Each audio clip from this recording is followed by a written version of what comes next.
OFR Radio. I dreamt of Parris again last night. Welcome to OFR Radio. Welcome to Parris.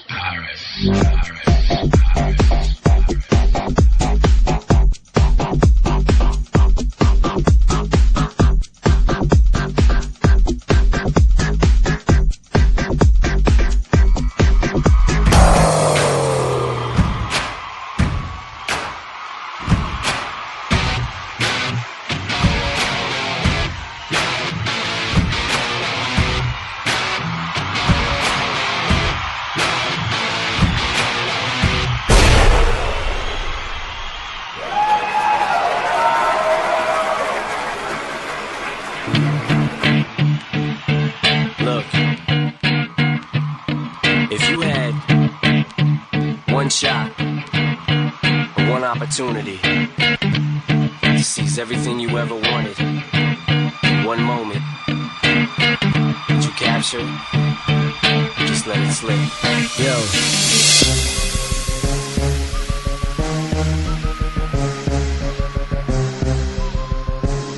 That's the countdown. 5, 4, 3. Move, bitch. Get out the way.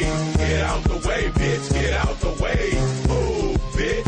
Get out the way. Get out the way, bitch. Get out the way. Move. Welcome to Open Forum Radio, episode 123, season 3, episode 39. It is Sunday, October 28th, 2012, 5:06 in the Central Standard Time. I am holding down from the H-Town, TJ Timo HU87, but I'm not the only one here. We have the smooth, cool rocker, Bill Vladz in the house. What's up, guys? How you doing? All right. We have Jimmy the Ace Black with us also. Hey, what's going on, fellas? What's going on? We have Anthony, Blue Oyster Rebel, rocking it with us tonight. What's up? Yes.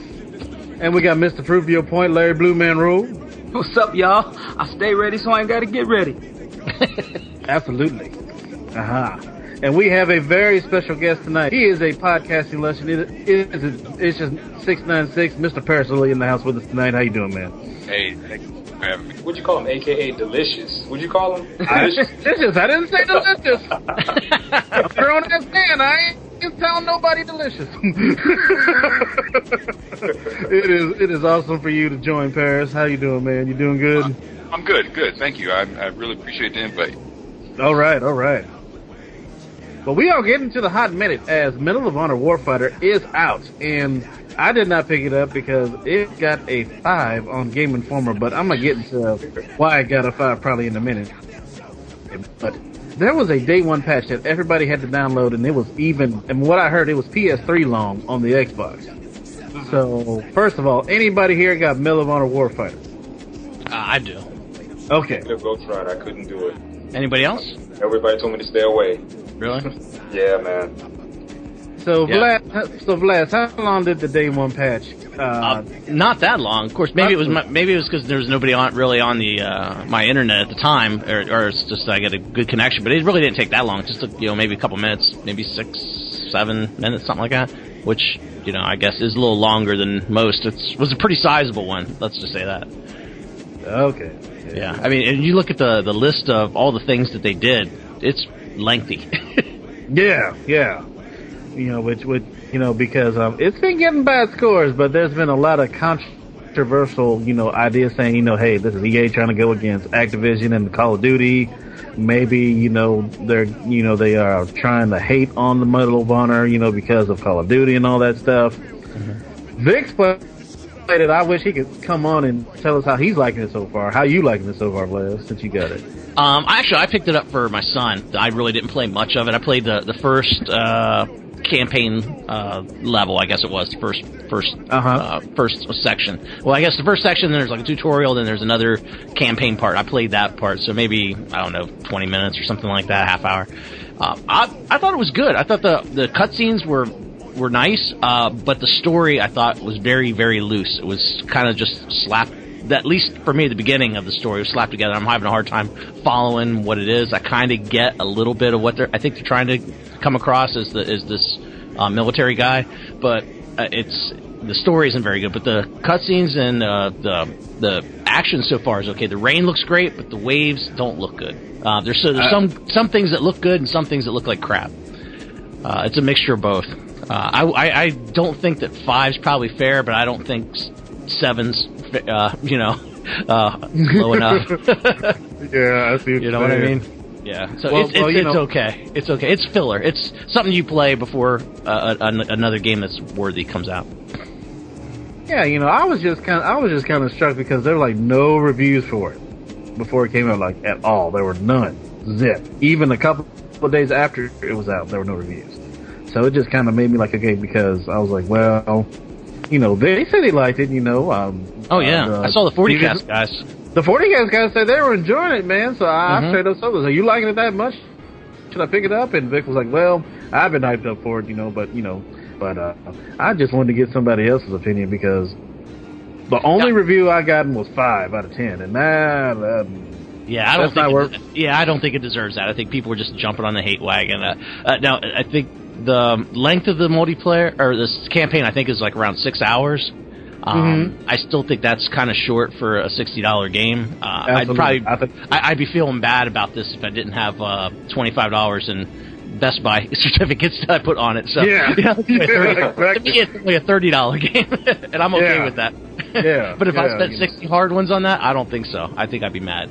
But that's why I halted, because I'm getting to my best of the week, but I kind of halted the buy on it. I'm like, well, there's other games coming out that are going to be better than the 5 out of 10, so I'm gonna wait. I thought so far it's fun. It's like it's like kind of like a cross between Call of Duty and Battlefield, but it's not as good as either one of those. But it's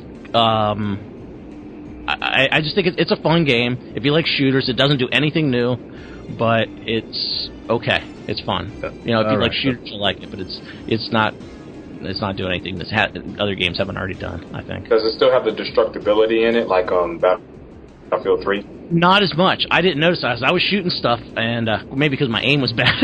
But they're playing tipsy. We told you about that. Exactly. Stuff wasn't breaking apart like it does on Battlefield, so it's not as good as either one of those, but it's okay. So I would pick it up as a rental. Definitely for the weekend to play. But if you're going to play the term, I don't know. It's kind of like one of those mini games that they're going to be picked up on Black Friday. One of those mini games that I may wait. Those reviews, the price is going to come down pretty quick. So, anybody else got something on Medal of Honor Warfighter? I just think that the game sounds like it has an identity crisis. Just to hear you guys talk about it, and it's not really Battlefield, it's not really Call of Duty, and it's not really good of either one of those games. Like, it just sounds like based on the beta from what I played, when you play with it, the environments are not destructible. You can't even vault over small things like rocks and everything. There's tons of invisible. I'm dead serious. In Battlefield, you can vault over fences and walls, and some of the environment can be used to your advantage. You can get around certain areas, but it's like in Medal of Honor, there's like a bunch of invisible walls everywhere.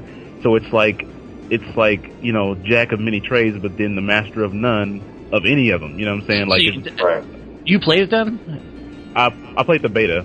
Okay. If it was anything like the beta, I've seen the campaign, but it's really nothing to be. I don't know. It seems like another typical shooter that's out there that they're just trying to put out that yearly release shooter so they can get that first person shooter money off of it every year. Mm-hmm. Yeah, I don't know. Like I said, I haven't played the full full retail release, but I wasn't impressed with the beta at all. But I think the campaign's much better because one with all the fixes. If you look at the fixes, it's a completely different game. They did so much with the interface, the controls, the shooting, the spawning. You look at the list of issues. It's like 2 pages long of just fixes, and it's not just small fixes. There are UI and user experience fixes. There's visual polish fixes. There's miscellaneous fixes. Wow. Weapons fixes. That's my problem. That's why it's in the hot minute, and it is not. It can't be more applicable to have Parris Lilly, the man who started the balcony, the rant session. It is none more applicable than to have him on here to talk about this. This is my problem with it. The problem is that The reason that the reviews didn't go up when they were supposed to is because they withheld the game from reviewers because they knew they wanted to give the game a fresh view with the patch. That's why no outlet had it out on day one. That's why. Because the patch cleared up fundamental issues with the game. Not just temporary issues, but fundamental flaws with the game. Now, my question is, at last count, 65% of Xbox Live users actually were on of Microsoft Xbox 360 owners were on Xbox Live. So those 35% of people sitting out there who aren't connected to Xbox Live will not get this update. That is a problem. That's a big problem. That's a huge problem when you ask $60 in a season of games that have already brought you, you had Dishonored just come out, but just in the same genre, you have Call of Duty Modern Warfare 3 coming out. You have Halo 4 coming out. You have a different game, Assassin's Creed 3 coming out. And this is all within like the next month. Yeah. And I think it's extremely disrespectful to the consumer to release an unfinished product like that, hoping to patch it later. Now, Parris, you've been a PC gamer here longer than pretty much anyone here on this show. And I know that they do this a lot on PC, but have you ever seen things that actually make like menus work like they're supposed to on a day one patch? It's different with console versus PC when it comes to these patches because, I mean, from any PC game I've really played, if there's been crippling issues, typically you'll see the developer get out in front of it and a patch will come, and the PC community is a little more forgiving. The difference with a console is that game, when you buy that game in a store, you're not supposed to have to go online to fix it. You should be able to put it in your Xbox, PlayStation, whatever the case may be, and it should be playable from day one. Now, sure, little minor quirks here and there should come up, and you'll see patches come down the line. But like with Medal of Honor, this looks like it was a pretty big one. And kind of like you already said, the fact that they didn't let anyone review this game to launch date, launch date told everything. It got a 5 for a reason. It got a 5 because, it's a broken game. I was just talking about this a couple of weeks ago. I personally feel like Call of Duty 4 completely ruined innovation in first-person shooters for this entire generation. Yeah. As crazy as that may sound, as great as the game as it was, it then did nothing but make people copycat it for the next, it came out in 2007, so the next 5 years. Mm-hmm. Because this Medal of Honor Warfighter, what is it? It's still no better than Call of Duty 4. All these games are just copies of a copy. They're not doing anything innovative anymore, especially in the multiplayer, in my personal opinion, to expand upon anything that we've seen since 2007. That's kind of why I kind of checked out on a lot of that stuff. Like, I've probably not played through a complete Call of Duty since Modern Warfare 2, because since then it's just been the same old stuff. And I've seen the first Medal of Honor came out, same old. Battlefield 3 is the same old. This Black Ops 2 that's about to come out, it's the same old. And that's just my personal opinion. People might disagree with what I think, but just from what I've seen nothing on the first person shooter front that has excited me. I'm not excited. I'm hopeful Halo 4 might do something to kind of differentiate itself going into the next console generation, but I don't know. I don't know. I haven't seen anything that makes me jump out of my chair and go, oh, wow, I have not seen this before. Call of Duty 4, honestly, was the last game that did something with the first-person shooter that made me go, wow. I can't call it since then. Okay. Yeah, I don't know. I think I gotta disagree. I think Battlefield 3 and some of the things that they've done with that game in particular were a big departure from Call of Duty, Call of Duty 4, which was a great game. And like I said, I agree with you. A lot of people copycatted that game, but Battlefield 3 is more of a war experience game than like an arcade-ish kind of game that the Call of Duty games have become. And although I think this is, like you said, this is a retread of a lot of things. We've been down this road before. This is the Remington Steele of James Bond movies. There's nothing new here. I don't like what something you said, Blue. Like 35% of the people in America that have that have Xbox 360s don't have Xbox Live, and how are they going to get these critical broken pieces fixed, because some of them are the start button becoming unresponsive, the controls becoming unresponsive, the text not fitting on the screen. How can the text not fitting on the screen? How did you not test that one of the cinematics wasn't working? That's one of the things that this fixes. And like you said, how do you put out a game that's broken? It might be fixed now, but you put out a game that's broken because you got the EA taskmasters, whipping your back. Exactly. It's EA. That's EA. They are the puppy. They are the puppy mill of video games. They know they had to come out before Call of Duty. Also, they knew they had to come out before Call of Duty. They were under they had to come out before Black Ops 2. They were like, okay, we had to get as much money as we can before Black Ops 2 comes out, because we're not going to get any if they comes out. So if you want to see the perfect example of EA, look at BioWare. And I've thought about this for a long time, and I'm pretty sure it's true. If you go back and look at BioWare, they have not put out a quality game since Mass Effect 2. In my personal opinion, and I think the only reason Mass Effect 2 was a quality game was because it was in production before they were bought by EA. Every game that has come from BioWare since they've been EA product, there's been something off about it. And it's EA because they force release dates on them. Look, I have no idea what you guys' opinion are on Mass Effect 3. I can't finish it. It's such a broken game to me that I cannot finish it because it had EA just all over it to the point where it just completely ruined what, in my opinion, was a fantastic franchise. Well, and I agree. I think the quality of production is there, but I think that the focus and the values that the studio stood for, because BioWare has their 3 pillars, their 4 pillars, and the values that they stood for are not present in Mass Effect 3. They definitely waver out toward the end of Mass Effect 3, and that is truly problematic. And you're right. I played Dragon Age 2. Yeah. I played all those games post the acquisition, and since that it's never been the same. Go ahead. As good as Mass Effect. Oh, go ahead, Tim.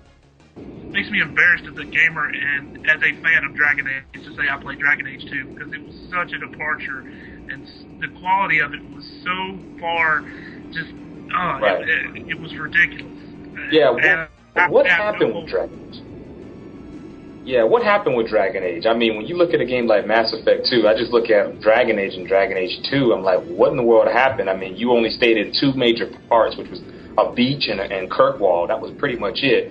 And then at the end of the game, you're locked in your damn house. You can't go out. I'm like, I couldn't understand that until you got this downloadable legacy type of download where you can actually go to another land. They actually had to put something out there where you can actually go to a whole another map. But I don't know what happened with Dragon Age 2. They just completely fell off with that with me. I think that EA deserves to put out a disc for free and put it in every GameStop, Best Buy, Kmart, Walmart, wherever, with these fixes on there, and say, hey, anybody who bought this game and doesn't have Xbox Live, come get your disc, because we sold you a broken game and we're sorry. Right. Because I can't imagine someone looking at these lists of things that they had to update, trying to play this game without those fixes. I would. It's a shame because because my son, he plays a lot of the games that I play now, because he's getting older and more mature. So I'm handing him my games back there, but he doesn't have Xbox Live yet, so he has to play games unpatched. Oh. And man, you talking about, and he loves Skyrim, but you want to talk about a debilitating, frustrating experience on the 360. Play Skyrim without the patch. Oh, wow. See how much fun you have at that point, buddy. For real. Yeah. Wow. He's running on clouds at some points, and it ain't even fun. I will still defend Skyrim, and you all know that I'm a Bethesda fanboy. I read all about the dragons flying backwards, people falling through the ground, walking on clouds. I played Skyrim unpatched for almost 500 hours and never had one glitch. Oh, cool. Well, that's my son loves Skyrim. Yeah, he loves favorite games ever. Too. Definitely. And I didn't taking off my Bethesda glasses now. Okay. Now, one thing, when you're playing this, I saw my son was playing multiplayer, because I just can't bring myself to waste time doing that, but he was getting these tokens or something as he was getting these kills, and he's like, man, I got these 23 tokens, I have no idea what I'm supposed to do with them. It was really unclear, as you gain these experience things, you get these tokens, and then you see at the bottom, you have to go into battle log and log in, and okay, so now you need to sync up your origin and your login through EA, You have to do all that, jump through all those hurdles, you know, and syncing everything up and logging in and confirming. And then you get these tokens, and all you do is apply them to your country of your choice on this map, and to see who has more popularity or something. It didn't seem like it was doing anything, but it seemed weird that you get something in game that you only get to use if you go out to your internet and pull up their site. It was kind of dumb. If you're getting a token, you should be able to use it somehow in game or something like that. But I thought it was dumb. Yeah, well, another EA. I don't see you doing anything this. I don't see you doing anything this holiday, honestly. Yeah. So it'll last as long as till Assassin's Creed comes out, and till Halo comes out, and Black Ops, which is right around the corner. Right, absolutely. So we're going to get into the best and worst of the week now, and since I didn't give him a proper introduction, I want to welcome Henry Knox, a.k.a. Knox Broadcast, with us in the show. What's up? What's going on, man? How you doing? So why don't we get to your best and worst of the week, man? Oh, man, I mean... Why he gotta go first? No, I'm going to be quiet. Go ahead. No, I had to give him a proper intro. Oh, that's perfectly fine. I mean, they had to toot the mini horns, which is Knox. I mean, come on. Really. Just start, man. That's all I'm going to say. Just start. Okay, before Timo was rudely interrupted. Yeah. So my worst of the week, man, was we had to go down to Oklahoma to go to a funeral. It was a very tragic thing that happened to my wife's uncle. He was taken from us too soon. He was actually shot and killed. It was actually on the Oklahoma City News. He was shot and killed in his home. So that's most definitely one of the worst of the week. But you know, I mean, my condolences, man. My condolences on that one. Yeah, definitely. Thank you, man. Yeah. But I guess one of the I guess good things in the bright side, of course, is that it was a huge turnout. I mean, I'm talking. I mean, it had to be clear over about 200 people. I mean, this man worked on his job for 24 years. He was in the Health and Services Department. You know, lived the Christ, you know, saved life, and you know, just touched, you know, many people throughout his whole you know, entire life. And he is survived by 2 children and of course his wife. And so it was just good seeing and meeting a lot of the family, you know, cousins, extended cousins, and everything. And just seeing you know, just the level of love that everybody was gathered to kind of you know, give the family what they needed at that time. So I guess it's kind of the worst of the week, but it was the best because there's always that light at the end of the tunnel in times like this. But I guess the best of the week is, of course, I'm still more awesome than Jimmy Ace Black, but See, this is what I'm talking about. This is what I'm talking about. For yet another week in a row, right? This is what I'm talking about. Mark that on the calendar, buddy. No, but the best of the week is I've been posting along with Blue, and thanks to Cthulhu80, let me use his feed guide button.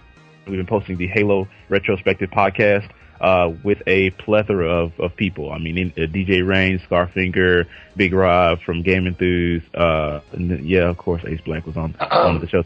But yeah, we've been doing that. So I've been doing that as like a lead up to Halo 4. So if you haven't copped it, go and get them. Of course, they're on the guide button feed. And hey, it's a labor of love, but you know, I just enjoy Halo, and so you know, that's my best of the week. And Hallelujah! All right, Parris, best and worst of the week, man. Well, let me see. I'm trying to think. Should I go with the worst first, or should I go with the best first? Well, you know, we'll say the best for last. My worst, and you kind of got to be into the home theater enthusiast kind of thing, is Boxy. I don't even know if you've heard of Boxy or not, but basically they were an offshoot of the original Xbox Media Center. And Boxy had their own thing. This is something I've really kind of been into over the last few years.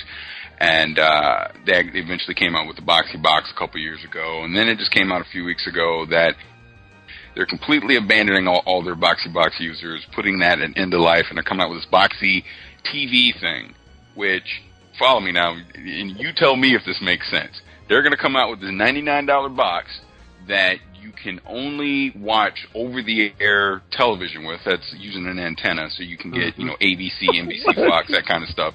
And they're going to charge you $15 a month to record this over-the-air broadcast to the cloud. There's no local storage at all. All the stuff that made Boxy cool in the first place was being able to play a lot of your local media and stream it over your network and that kind of stuff, your home theater. All that's gone. Now they want you to spend $15 a month to record something that you get for free. So their whole big advertising is they want you to cut the cord and, save money, but yet then they're going to charge you $15 a month to get it. Oh, and by the way, they'll have apps on there so you can get Vudu and Netflix, and a couple other things that, honestly, pretty much every device on the planet has these things now, so that's really not an incentive at all. So it's my worst of the week because I was a big fan of the company when I was still doing Uncle Gamer Radio. I actually interviewed those guys. I even reviewed the box at one point, all that kind of stuff. So it's just kind of unfortunate to see, like, hey, their business model didn't work, so now they're trying something new, but at the same time they're also alienating all the people that made them popular in the first place. So that's my bad of the week. Now my good of the week is, hey, my Tampa Bay Buccaneers on national TV, with the Vikings ass. So that was a nice ass, and I'm excited. Great win, man. Thank you, Doug Martin. I'm gonna say it again and again throughout the show. Thank you. Thank you for running so hard. Thank you so hard on that pass. 33.5. 33.5. Yes, sir. All right. Jimmy the Ace Black, best and worst of the week. I'm going to go with my worst of the week. But it turned out to be my best. Well, not best of the week, but my worst is my truck broke down. It's kind of funny how it broke down. The truck runs, but it doesn't go in reverse. So I can't back up. Whoa. Hey, never look back. I have to park on the side of the house. So I have to look into that, get my transmission. So I'm getting that fixed, so that's good. But my truck won't go in reverse. But we do have another SUV, so that's good. So I'm still getting around. My best of the week, however, turns into the fact that I got my desk set up for I have my new job, so everything's getting straight with that. I'm getting my desk set up and everything, so I'm on the floor, getting ready to do my retirement calls and things like that for this company. My wife is home. She's home. She's out until the baby is born. We're pretty much until all the way till her maternity leave ends. So she is out and she's getting 100% of her pay. So I am truly blessed on that. So everything is fine. Even though we're down to one car, but I got everything set up at my new job. My severance is still coming in from my old job, so everything is great. Just feels good to have somewhere to sit again and get paid. It was rough being out those 3 months. It wasn't really rough, but when you see your pregnant wife getting up going to work, that kind of puts some weight on you. So, but it just feels good to be back at work, and now I'm actually sitting at my own desk. I got my own little secluded area, so I'm feeling pretty good about that, and that is definitely my best of the week. But yeah, my truck, it'll go forward, but it can't back up. So I have to park on the side of the house, and then when I have to park into the driveway, I got to turn all the way around in the neighborhood, around a block, and then come up the driveway. And my neighbors look at me like I'm crazy, but hey, it's all good. But that's it for me. All right. Blue Oyster Rebel, that's the worst of the week. Oh, it's been a busy week, but I think I've only got one really good thing that happened this week was after doing the work for 7 months and not getting paid for it, I finally got promoted this week. Woohoo! And, all right. I'll be making $3 or $4 more an hour, so that's always nice. Can't turn down money, especially in this economy. But that's it for me. I'd say your worst of your week would be that laptop you got there in front of you. Hey, I didn't pay for it, so you got to use it. Yeah. Really mowing the lawn on that, brother. You take the good with the bad. That's a life. That's right, man. All right. Blue Man Rule, best and worst of the week, man. Oh man, my best is that I just did it last night, but I rooted my Kindle Fire, man. And all right. Nice. I like it, man. I can actually finally get access to the Google App Store now. I was so scared to do it. So scared. So scared. But what is that? What rooted? I missed the terminology. Is it just like a jailbreak type thing, or? Yeah, pretty much. Yeah, exactly.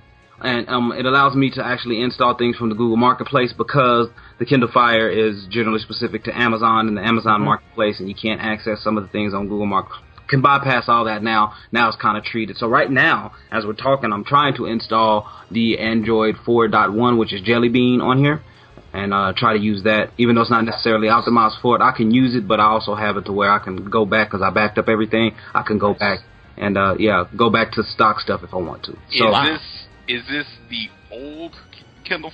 Yes, sir. Fire The original. one? Yeah, that's the original. Yeah. Put go ice cream sandwich. Don't go Jelly Bean. It'll really slow it down. Okay, well, I wish I would have known that beforehand, but thank you. I will uninstall this ROM and install 4.0.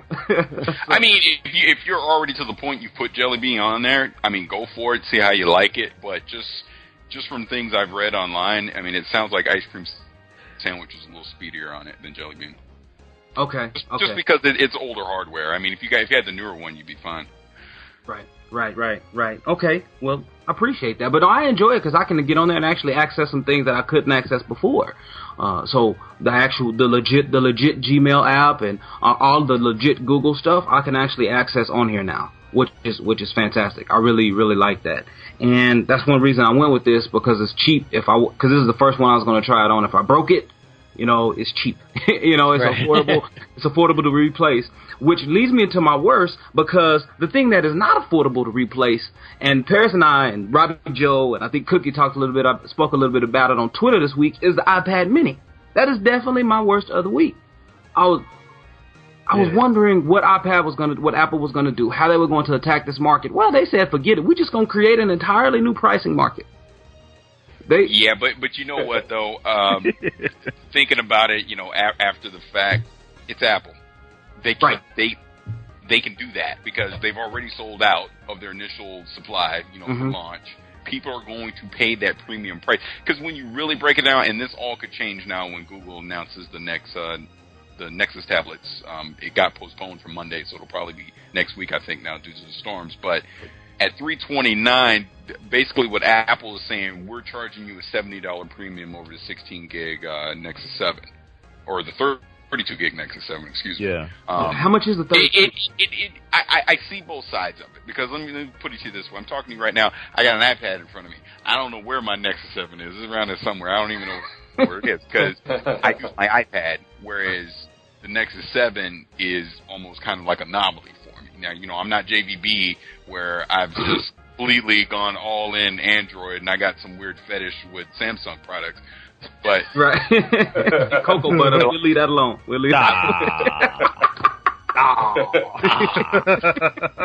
I like Android. I use Android. Part of my real life job and everything. I root, I jailbreak, I do all that kind of stuff all the time. I mean, I'm very familiar with it. Right. But end of the day, I carry an iPhone in my pocket, and I have an iPad in my backpack. It's just because I like that user interface, and they have the apps. That's the biggest thing to me. Even with Windows coming out with the Surface and all that stuff, and which is going to fail. The Surface will fail. To a point, it's going to fail. But that's too much, in my opinion, too. That's too much, in my opinion. Oh no, it all comes down to apps. I mean, if Microsoft, like I'm saying, Microsoft needs to back up the Brinks truck to every developer they can find to put their app on Windows 8 RT. I mean, that's the only way it's going to succeed. Android, which they're starting to do now, is they're starting to tell these developers, look, you got to stop making these phone tablets and put them on a tablet. You need to make tablet apps. That's the only way people are going to start adopting more Android tablets. I mean, yeah, cheaper price makes people curious enough to go pick it up. But look, I've played around with the Galaxy 7. I've had the Kindle Fire. I've had the Nexus. I've played around with all these Android tablets, but I still always come back to the iPad. And there's a reason for that. It's because it's the better user experience. Just period. I mean, you can, we joke around all the time like, oh, I'm an Apple fanboy. And I got my sippy cup full of apple juice and all that kind of stuff. Money hats and vests and jackets. But it's just, fact is fact. I mean, Apple has the better ecosystem right now because they have the most apps. And until someone actually starts challenging them on apps, it's still there's a reason why Apple's the richest company in the freaking world. There's a reason in the free world. Period. Yeah. Period. So. Yeah. So no, go ahead. I was just gonna say, to your point, and Apple they got there deservedly because they were the first mover in this market. Period. They got a 2-year head start as far as creating an ecosystem that consumers will lounge around in. They got a 2-year head start. Nothing else came out even close. And I'm talking about going back to the original iPhone when iOS first started. They had a 2-year head start. The next competitor wasn't but 2 years away, and that's 24 complete months. I mean, look at the lead that the 360 has on the PS3, and that was just a year. And as fast as technology changes in cell phones and that technological market, 2 years is an eternity. Yeah. Oh, I say it all the time. I say it all the time. 2007, when the iPhone came out, that was the greatest invention we've ever seen. And it sounds silly to say it, but if you think about it, a year later that App Store came out. We're in 2012. It's only been 4 years since an App Store came out, and the way we view technology has completely changed in just 4 years. Because now, instead of people wanting to sit in front of a desktop computer with a keyboard and a mouse, everyone has a smartphone. Everyone wants a tablet. Yep. Everything's about an app, an app store, that ecosystem. Everything has completely changed. And it's like, I say it all the time, but jokingly is, I love living in the future. Because it really is. Like, dude, we live in the freaking future. It's fantastic, all the kind of stuff that we've seen come along in the last 5 years. And yeah, like you're saying right now, Apple is the leader in the clubhouse, but that could change in the blink of the eye. There is someone right now that is inventing something that is going to absolutely blow our minds. We just don't know what it is yet, but it's going to happen. It always happens. Yeah, I mean, kind of to touch on that point, I think everybody made good ones, but I think it's really about the presentation also. I mean, because Apple comes out and, I mean, just with the level of hardware spec that they have, and when you hold an iPhone in your hand, when you hold an iPad in your hand, like, it feels like a piece of, sleek, I don't know, goodness. You know what I'm saying? Like, it just like goodness. I know package goodness. That's right, though. That's what Steve Jobs. That is his legacy. Apple's legacy is they don't care about, you don't care about the hardware specs. The tech numbers on the piece of hardware you have in your hand isn't the issue. It's the experience that piece of hardware gives you, that software gives you when you have it. And that is the secret sauce that Apple has, because no one gives a crap. Like, people like now with this iPad mini, I think it's overpriced, and people are like, but, it's not a Retina display, but I guarantee you no one's going to give two craps about a Retina display when they have it in their hand and it works. That's the whole point. They give you things that actually work. Did you guys hear the judge's decision when Samsung, in the court case of Samsung versus Apple and copyright infringement? In the judge's opinion, he officially wrote that, summarily, Samsung's products, while taking a lot and learning a lot from Apple, just simply are not as cool as Apple. They don't give you the same sleek user, the same simplistic and entertaining user experience than Apple's does. That was in the judge's opinion, and that's why he said that for the most part, Samsung did not violate that because they couldn't duplicate that feeling when using it. So, I just thought that was interesting. Oh wow! Talking about presentation, Knox. I don't know if you've seen the presentation on the Microsoft Surface. If I recall, the thing broke on stage. At one point, they had to go run and get another one. One of them. Right. That's what I was going to touch on because I mean, I think it was Godfrey that tweeted out, and he tweeted out a picture of Bill Gates, I think back in 2000, where he's announcing the Microsoft tablet. I think he called it something else at that time, but like people were doing it before Apple presented the iPad, the iPhone, et cetera, but they just didn't do it to the level of extent to where they made you believe in it. And I think that's where the separation of Apple and other manufacturers differs, is that Apple, you can tell that they believe in the product so much so that pinching a screen and then enveloping a screen with your fingers gets a thunderous applause. You know what I'm saying? Like they I don't know, they just have that ability to market themselves well, and I think that's the reason why we have iPhones and iPads and everything else, and of course with the iPad Mini being pre-ordered, back-ordered, and things like that. But I would just say, Blue, don't sleep on the Microsoft tablet. I'm not saying that it's going to be some monumental success, but I can tell you where Microsoft excels at. They excel in getting together business partners like hospitals, and I work for a bank that resides in America, if you can use context clues with that. And they have a partnership going right now where they're trying to get these services into, our banking structure, because it automatically integrates with the most used item that we use, which is Microsoft Excel, Word, Access, PowerPoint, et cetera, and if they can get those systems into hospital systems and into banking centers and things of that nature, like I think Microsoft will thrive and survive in that market. It's a totally different market than what Apple's in, with the tech and cool people crowd, but it's a user market that is vastly outnumbers the other. Well, So, financially, yes, definitely. Like for the corporate market will definitely, as far as funds go, completely overwhelm the end consumer market, of course. And I hear what you're saying, because Microsoft has always been great at getting in at those corporations and at that corporate infrastructure level and digging in and making them say, okay, this will be the backbone of your company, and people going with that and people adopting that. Yeah, but Windows 8, I can tell you right now, Windows 8 from an enterprise standpoint is going to be a massive failure. What corporation in their right mind is going to go away from Windows 7 to Windows 8 and completely change that user interface? You need to train all your users to be able to use this Metro style and all that kind of stuff when there's absolutely nothing wrong with Windows 7 in the first place. It's almost like Microsoft didn't learn from their own lesson with Windows XP. No one was screaming for an update to Windows XP when they came out with Vista. Vista was so bad that corporations pumped those brakes and they said, we're not upgrading to this, and they stuck with XP. I still have users, within my corporation that are still on XP because it works. You know what I mean? There's no reason. At my company, we're using XP too. I mean, it's just more secure. Exactly. I still know people here in the state that use NT, like the old network. Same word. Wow. But that's my point.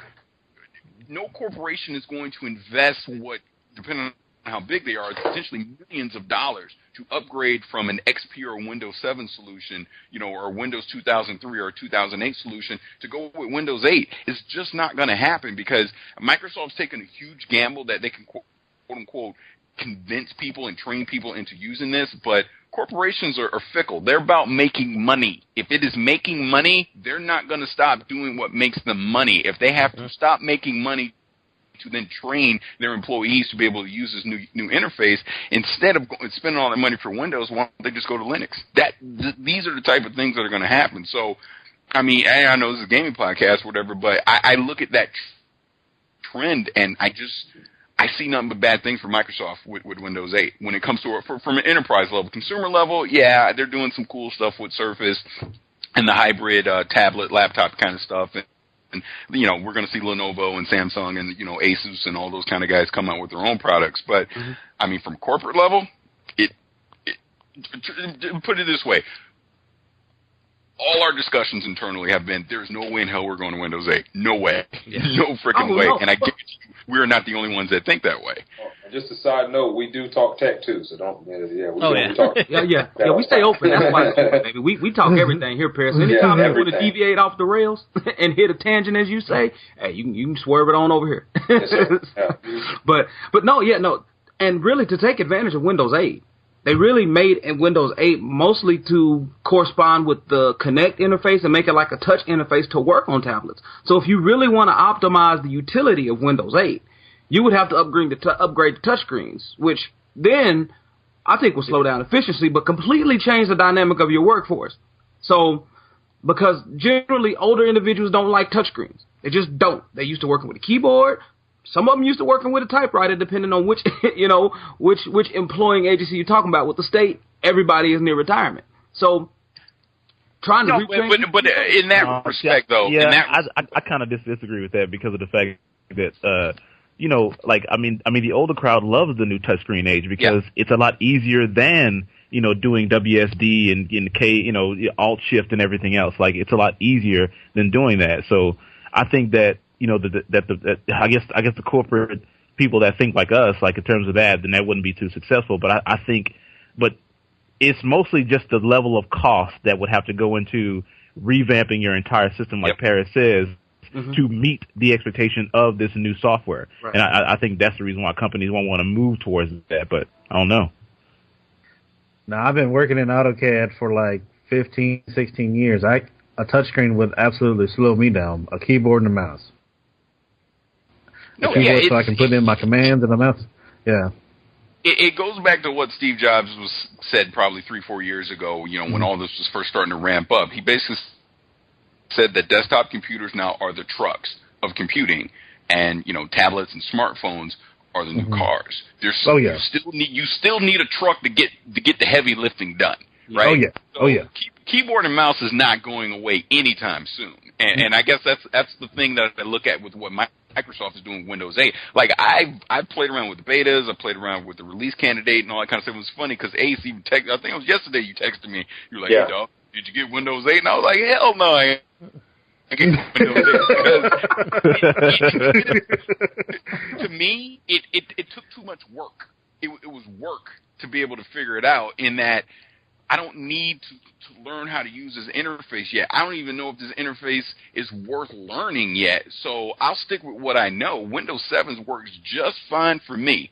If I want to use a Microsoft product, which I rarely do unless I have to actually get something truly productive done, that's when I hop into Windows, or if I'm gaming, per se. But other than that, I'm on a tablet. I'm on a smartphone if I'm just doing simple browsing. And I think Microsoft is trying to steer Windows 8 that way, that they want it to be your casual consumption device, but at the same time, they're forgetting about what made them all the money in the first place, and that was the corporate level. That was the enterprise level. Right. And I feel like they're going to make it too hard for enterprise to want to adopt it. And I truly think enterprise is going to skip Windows 8, and you're going to see Microsoft with Windows 9 go back to making it more enterprise friendly. All right. Well, awesome discussion. Awesome take this now. So, Bill, give me your best and worst of the week as we still on best and worst. Oh, so best and worst. Best and worst is actually the same for me. Last couple of weeks, both Blue and I have been talking about high school football and how incredibly fun we've been having going Friday nights. That's where we are. Game nights, we're not around because we're at a football field somewhere. Yes, sir. And this week we had our team, our school, it's a way out country bumpkin school, but we have a nice stadium.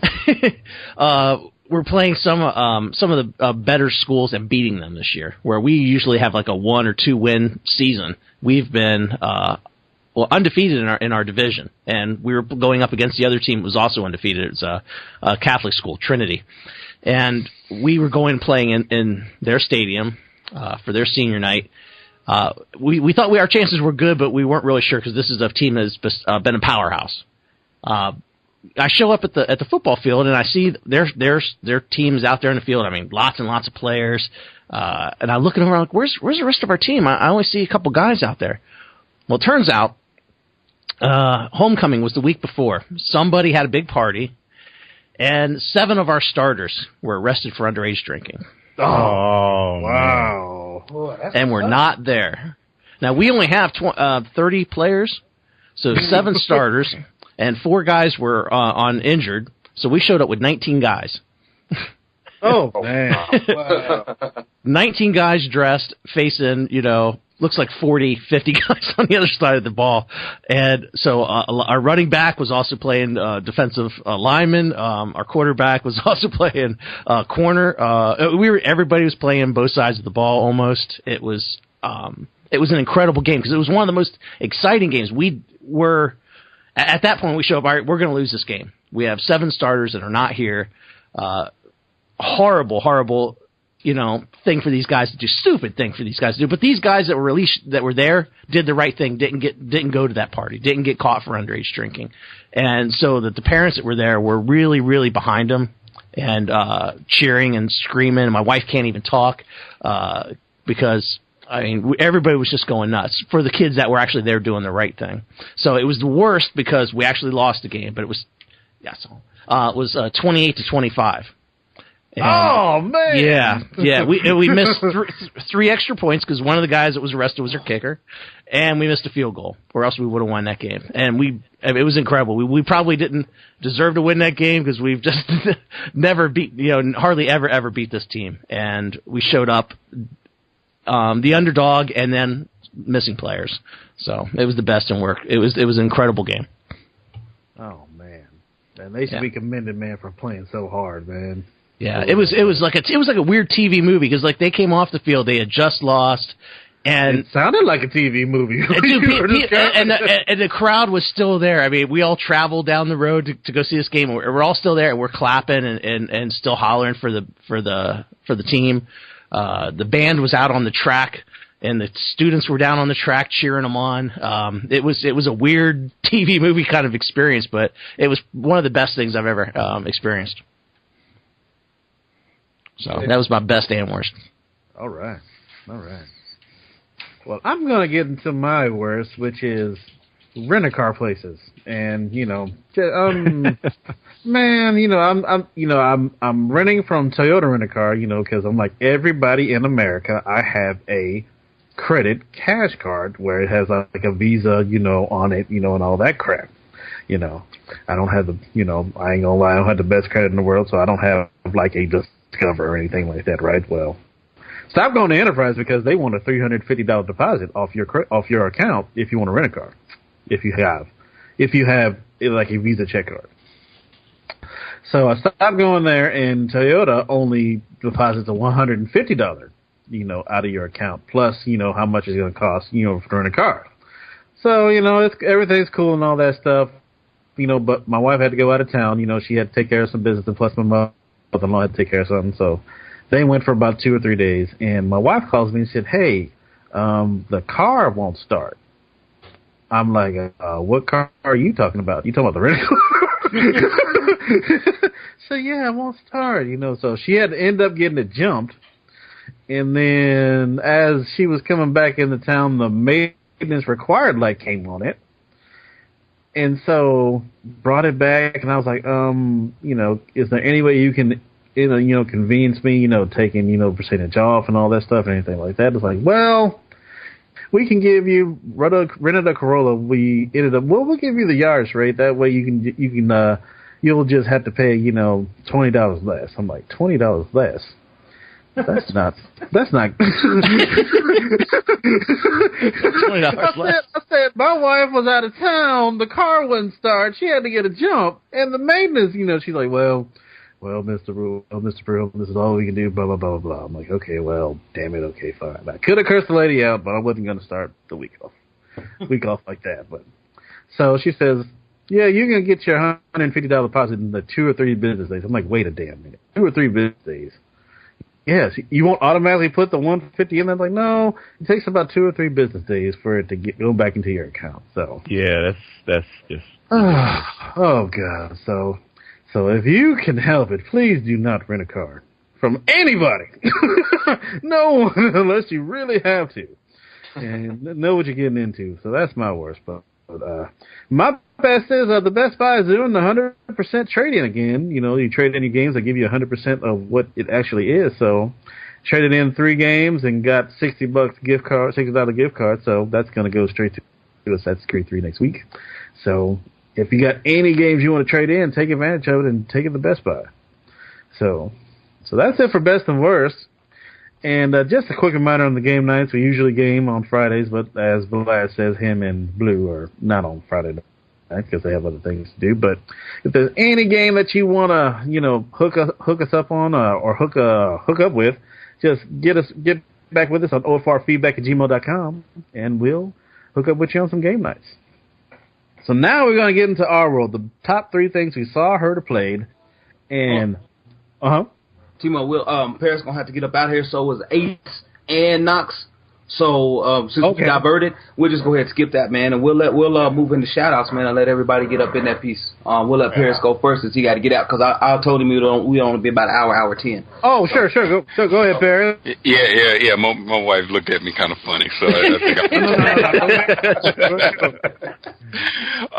no, I mean, shout out to you guys, man. I mean, again, I know you've been doing open forum radio for a while now, and I kind of ducked out of the podcasting scene for a while, so I've not been keeping up. But I mean, you guys are doing your thing. You're doing a great job, and again, thank you for having me on. I really appreciate it. Hey, Parris, before you get out of here, I got one small question for you, and you probably have already answered it on, I guess, your latest Remember When podcast, but I haven't listened to it because I haven't watched the last season of Breaking Bad. Well, the last part of the season of Breaking Bad. But when you came to Dallas, with Jay and everything, and we kind of had a conversation with a bunch of other guys, and I'm paraphrasing, but has podcasting for you, I guess, starting to become fun again, or is it to a point to where you're still like on the middle ground, or are you thinking about getting it at full force? That's a good question. First of all, I'll say this about Remember When. We're supposed to record Friday, but I'm sure a lot of you guys know now, Jay took a community manager job with PopCap Games up in Seattle. So he's in transition mode right now, and he was up in Seattle this week, so just schedule didn't work out, so we weren't able to record. But to answer your question, I would say I'm leaning towards it being fun again, but not the way I was doing it before. Because, like I mentioned on the Just Talking podcast, I want to start doing another podcast. I want to call it The Balcony because, we're always ranting, going up to the balcony, ranting about this, ranting about that. So it just seemed like the perfect name to do it. I feel like doing a podcast where I'm not committed to talking about a particular subject every week is interesting to me. Like, there could be weeks where, I am going to talk gaming, but there could be weeks just like when we're talking about Windows 8. Like, that's all I'm talking about. Or, like, Remember When. There's certain TV shows and movies Jay just simply does not watch, so we don't talk about them. Like, I'm a big anime guy. I would love to have a channel to be able to talk about those kind of things. So I feel like I want to come back and try this again, which, matter of fact, I'm going to try and record it next week. Anime, that's me Noxing on Blue right there on Anime. Let us know. Yeah. I mean, the funny thing about anime, I know there's anime podcasts out there, but I would say, kind of quote unquote in our circle, I don't hear that many people ever talking about it. So I mean that's just on a side note, that's something I feel like could be interesting to talk about. But to get to the root of what you're saying, though, yes, I feel like it could be fun again because, like I said, I can just talk about whatever I want to talk about. And if you don't like it, then I'm sorry. Maybe I'll talk about something interesting for you next week. I don't know. Right. Cool. All right. Cool. Well, go ahead with your shout-outs then, Knox.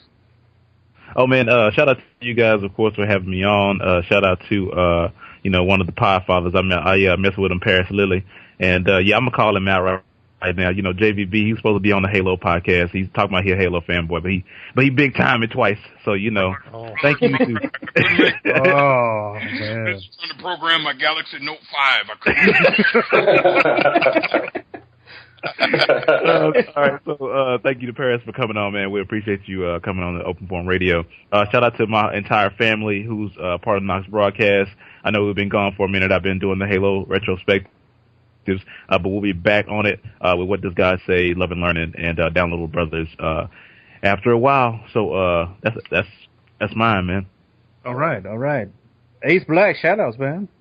Big shout out to you, Parris. Thanks for coming on, man. Actually, my first podcast with you, so big shout out to you, man. Thanks for coming on. Big shout out to you guys, man. Thanks for all your prayers and everything. And as far as what I'm going through with my wife and everything, everything's fine. She's home.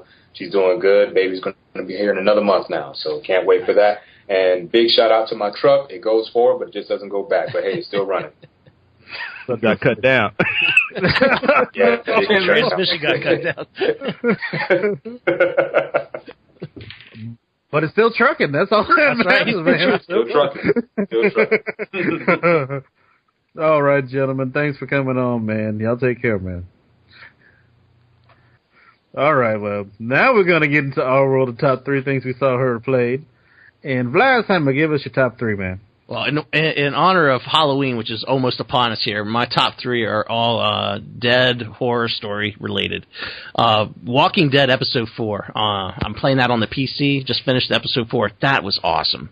That game is so cool. We've talked about it, I think, every week for the last month now, that if you're not playing Walking Dead from Telltale Games, you should be, because that is a fun, engaging game. I like it.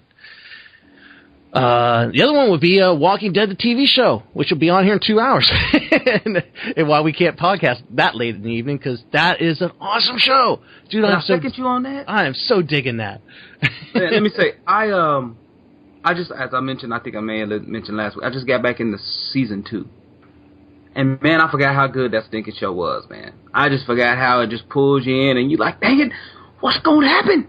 What's going to happen? Oh, man, look at T-Bone. He got an infection. What's going to happen to him? You know what I'm saying? Like he just, oh, yeah, that's right. This is season 3, right? Yeah. Season 3 of Walking Dead. Season 2 is good. Yeah, but I wish they would use that character more, because I like him. And, yeah, like I said, he got cut, and that was like, oh, at least something's going to happen. They're going to show him, give him a little more airtime, because they don't really use him enough. But enough of that. Walking Dead is awesome. The video game is awesome. You should be watching and playing both those. And another thing is American Horror Story.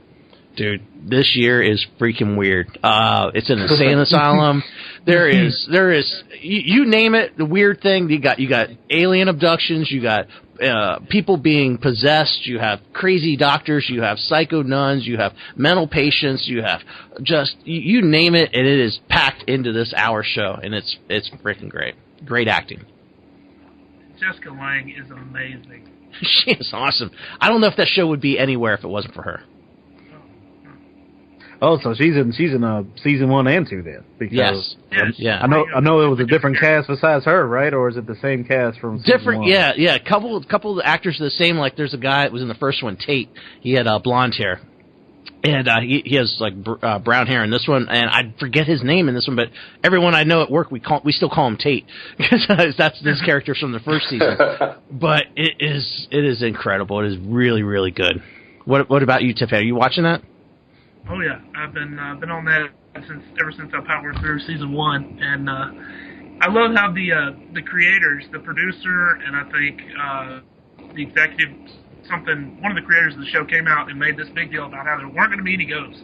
We weren't going to have any ghosts because real life horror is more scary than actual ghosts. And then you come out and they've got aliens and demons and scientific creations and whatnot. But right, we're sticking with real stuff. Yeah. It's very good. Stick with it and get on that if you haven't, because it's great. All right. Tim Pan, since you talked about American Horror Story, why don't you finish your top 3? Any of you guys play and finish Rage when it came out last year? I played it, but I didn't finish. Yeah. I played it, but I didn't finish. I finished it, unfortunately, yeah. Really? Hey, mostly because the Ace Black kept falling asleep on me. What are your thoughts on that ending, Ace? Oh, I mean, plain and simple, and I just can't get any plainer than this. It absolutely sucked. It was. I mean, just go ahead and spoil it, man, because nobody here is gonna. Yeah, no, I don't. Yeah, I'm never gonna. That's in the brain category for me. I ain't ever gonna play that. Basically, you wake up and it's supposed to apocalyptic world. Yada yada yada. You go through all of this to take out this organization. Once you do that, you press this button, and all these pods start coming out of the earth. Whereas other people get ready to wake up because they were pretty much like a Fallout type of thing, where they were trying to wait out devastation, so they were put in like cryo sleep. So you basically are waking them up at the end. But it's such of a cliffhanger. You just see the pods coming up out of the earth, and then that's it. You don't see them wake up. You don't see nobody coming out. You just press the button, they all come out of the earth, and that's the end. That's basically it. And I sat there, I was just waiting. I was like, surely they're going to show something else after the credits. Surely. And just right back to the title screen. What? Yes. The only thing I could say, it is a very beautiful game. Oh, no. I mean, that game is 60 frames per second. It is gorgeous. But that's it. Crazy, Man, playing must affect the Sage is pricing on that game because it's like $10 new, I think, right now. It's worth $10. I will say it is worth $10. I will say that. Yes. Yeah, Okay. the reason I still have that is because they'll give you like $1.25 to trade it in. Right. Hey, now you get $2.50. Yeah. Sounds like you need to hit Blue up. He knows where to trade him in to get extra cash. Well, we do. Yeah, so I'll hang on to it for that price. Yep. That and of course, I'm not going to discuss because we've always do it every week ad nauseum. Walking Dead, of course. It's Yes, sir. if I could go on a little side rant though, if anybody that follows me, I'm active on Twitter. Sometimes spoil the show. Don't mean to, but get excited and spoil it sometimes. The prevailing thought this season that I've seen from a lot of people on Twitter is that they've taken the characters and changed them into unlikable people. And my problem with that is, considering what these people have been through for the last 3 years, fighting for their very lives, harried at every turn, just can't trust anybody. Don't you expect some kind of degradation of their human character to the point to where it's kill or be killed to protect a group, and they're not worried about protecting that human nature of, everybody gets a fair shot because this person might throw me to a walker just to get over on me. And I enjoy the way that Rick is finally a badass. I was just about to get into that. I was just about to say Rick Grimes is doing everything he can to save himself and everybody that's around him. See, and that was the biggest thing last week's episode. I'm not going to spoil it for those that haven't been there, but people are like, he's not likable anymore. I'm like, he doesn't have to be likable. He's doing what's necessary. You know what? I like him more this year than the last 2 seasons. I'm not gonna lie.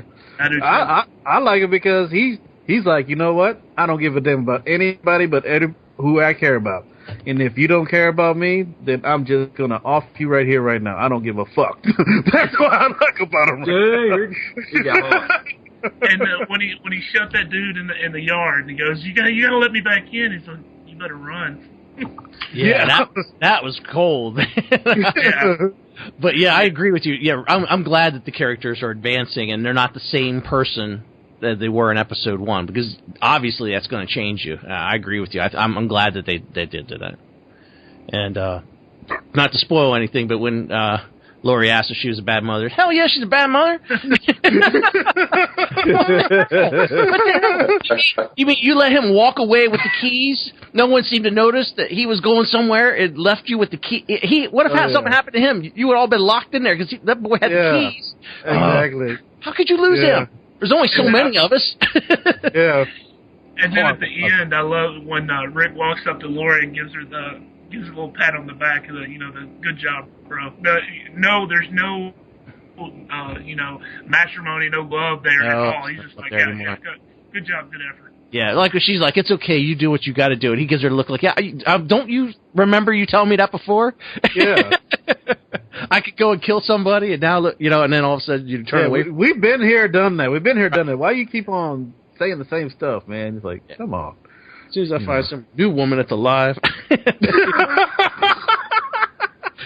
you run across a dead girl. Oh man, wow. Well, Jimmy the Ace Black, top 3 this week.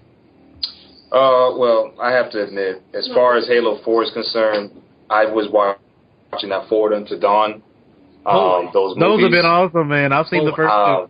I have to agree with Nas. It is the best story in a first-person shooter I've ever seen. I mean, when I don't want to spoil it, but in part 4, I don't know if you guys have seen part 4 yet. Mm-hmm. Somebody appears, and I literally got goosebumps when I seen that individual. That's all I got to say. But man, I am enjoying that story. These people need to make a movie.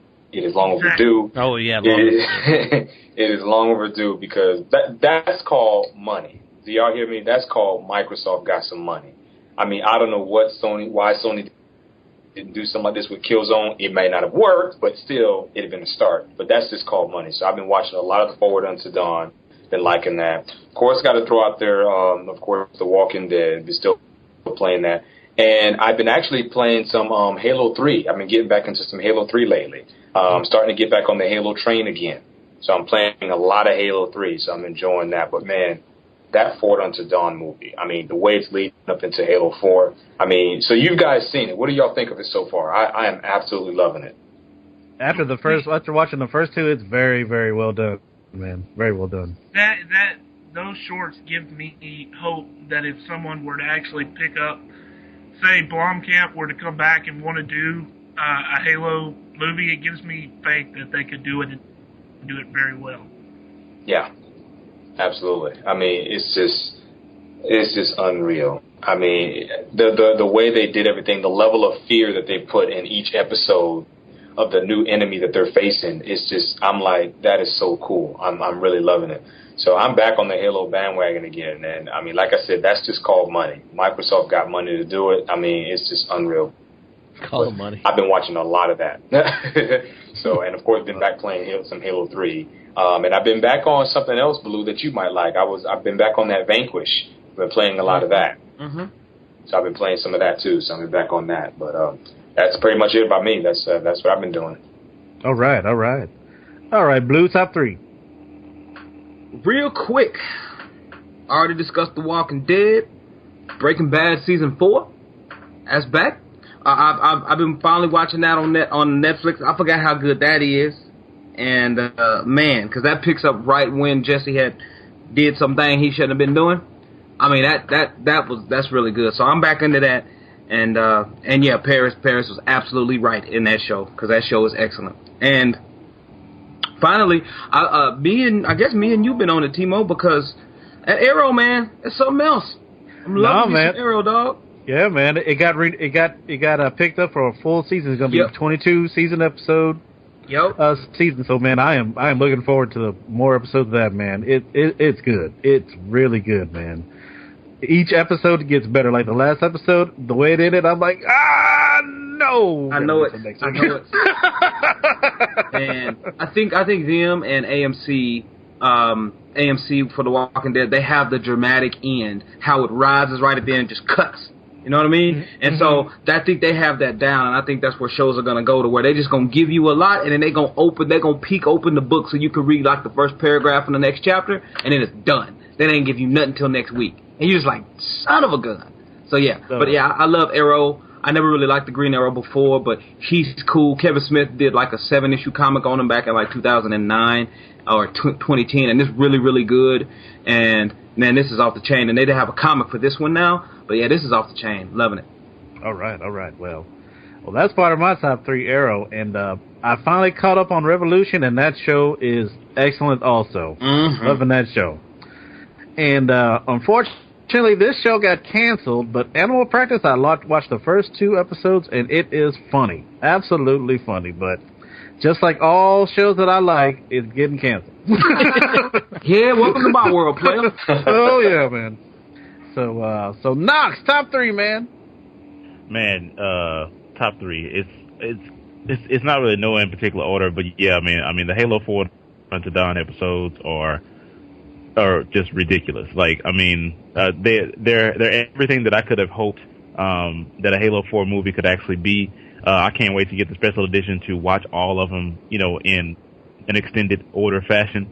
It's just going to be great, man. Like, I mean, when you look at the presentation of the level of fear they're able to present, and just the level of eeriness, and kind of the quiet before the storm, when you see these cadets and how small they are, in comparison to Daniel Cudmore's character, which is of course the Master Chief, and when you look at these cadets and how small they are compared to him, it's just amazing, man.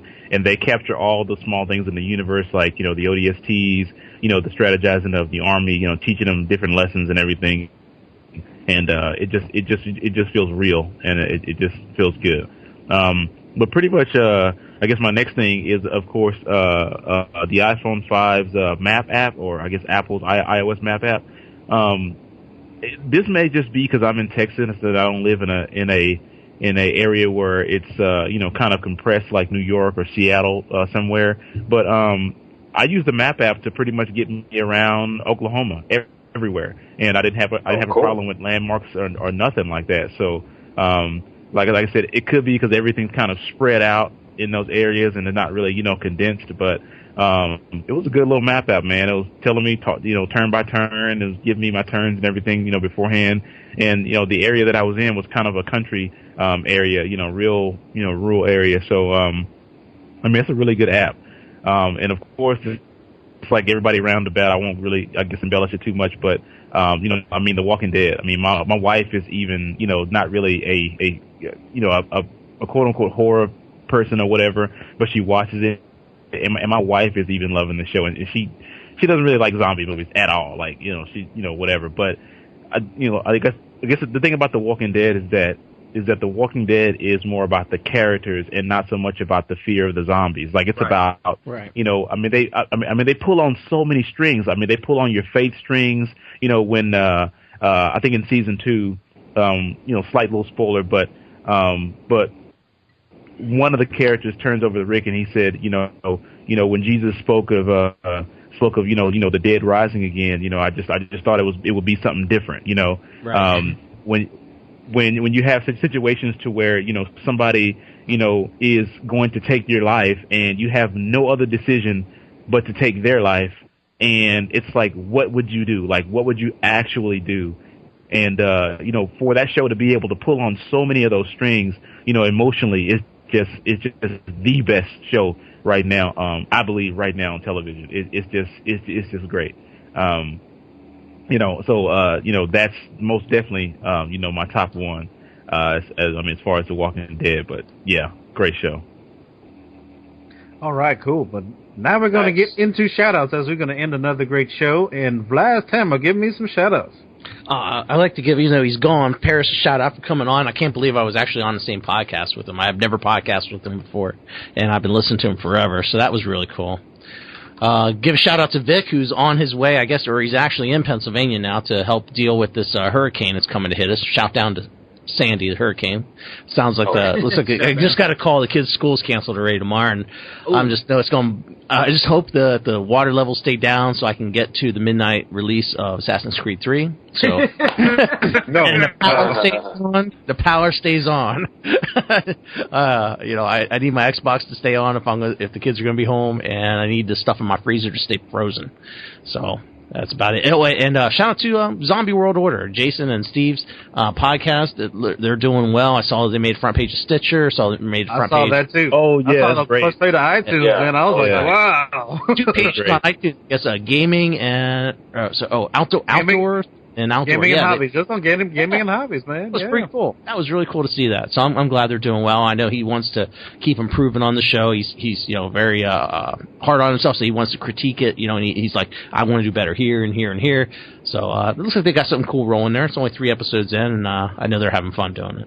So, and shout out to Knox for coming on tonight. All right. Blue Oyster Rebel, shout outs. I want to echo Vladz and thank Parris for coming on. It's the second or third time I've been on with him, but owe that guy a lot. He was one of the first podcasters I listened to, and I'm not muted, am I? Okay. Nope. No. Nope, you're good. Your lawnmower's going. You're good. Oh, okay. He was one of the first podcasters I listened to, and he'll always be a big part of getting me into this whole deal. So, again, I appreciate him coming on and everything he's done.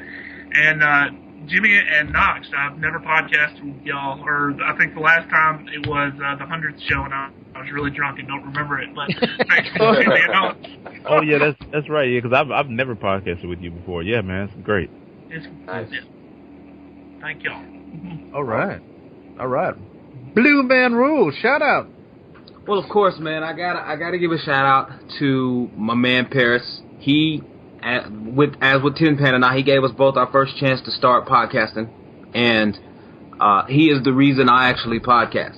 So it was because he inspired me to podcast. That's why I do it. I do it now for a love of it, and I do it now because I like sitting down and talking with my friends. But he was the reason I got it. So thank you for. Oh, nice. Had a Mass Effect 3. We did a Mass Effect 3 show, me, him, Robbie Joe, and Forgetful. And we just talked about the ending. And it was really about it. But yeah, man. And thanks to really? Knox. Yeah, we did. Yeah, we did. It's don't talk about Gamers Feet. Yeah, we talked about the ending and what we thought about it and whether or not they were making a mistake issuing DLC about that. But that's neither here nor there. But yeah. So it's out there. But thanks, Knox, for coming on, man. Thank you for dropping by and keeping everything. Thanks for the Halo stuff because I'm really getting into Halo now because you guys talk about it with so much passion. I love it, and I'm enjoying it. I'm enjoying the Forward Unto Dawn stuff. I may actually get combat involved on Black Friday. So that's it, man. And thanks, Ace, for staying on while dinner is going, while dinner's cooking. And, no problem, man. We know that was hard for you. Right. There's some cookies over there on that table. You got to get to the cookies. Man, that Pop-Tart. Pocket like it's hot. But, oh, God. And finally, shout outs to Vic, man, and all my folks out there on the East Coast, man. Hurricane Sandy looks like she's not going to be playing around. So, y'all get somewhere safe. Vladz, get your bear and cuddle up. And stay warm and stay dry out there.